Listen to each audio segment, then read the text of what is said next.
Probably there is no better story contained in the Bible than that of the story of Job. The Bible describes Job as blameless and upright. Job was faithful with everything the Lord had given him. Job was a prosperous man who was overwhelmed with horrendous disasters that took away all that he held dear. He struggles to understand his situation, and he begins to search for answers to his difficulties. While many of us may think that we are highly positive, hopeful, and optimistic, and some of us are truly more positive than others, no one is able to remain in this state at all times. This is not possible. Tragedy and crisis is not far from any of us. Job is a man who sees things just as they are. Job, like the rest of us, has to learn to accept the revelation from God, which only comes as we enter Christ's kingdom, where God alone is sovereign, and we remain rightly related to the Lord through faith alone.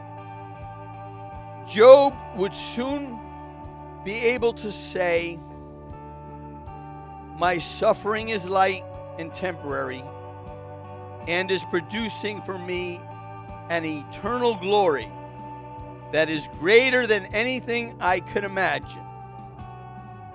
Some people try optimism or the practice of the power of positive thinking. But in reality, if a person is honest and we face the facts and admit truthfully that life is what it is, and life is filled with pessimism, and that is the only logical conclusion. Tragedy is like an arrow into the human heart, and it sets a great chasm between God and man. Job faced this realization, and it brought him one step away from becoming dust. He realized if he would remain in this attitude of self-centeredness, that he would never rise above the dust that he was in. Job knew this, and he continued to trust in God. But thankfully for Job, he had enough of his senses left within him from the years of upright moral living in the fear and reverence of his divine Creator, that he acknowledged his need in the Almighty. Only God could transform and restore Job. The Bible tells us that the only way any of us are going to get out of this is through redemption. Redemption is recovery from sin and death. We have deliverance from sin, the power of the devil, and the penalty of death through faith in the blood of the Lamb. The Son of Man came to give his life as a ransom for many. Matthew 20, verse 28.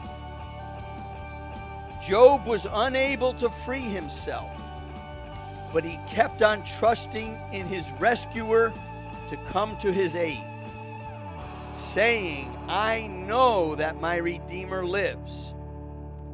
Job was suffering, but he never let his situation separate him from the one he loved and trusted in. Job was badly hurt, but not destroyed. Do you have the same type of faith that Job exhibits? Can you say that when God tests you, you will be more pure? Will you come forth as gold?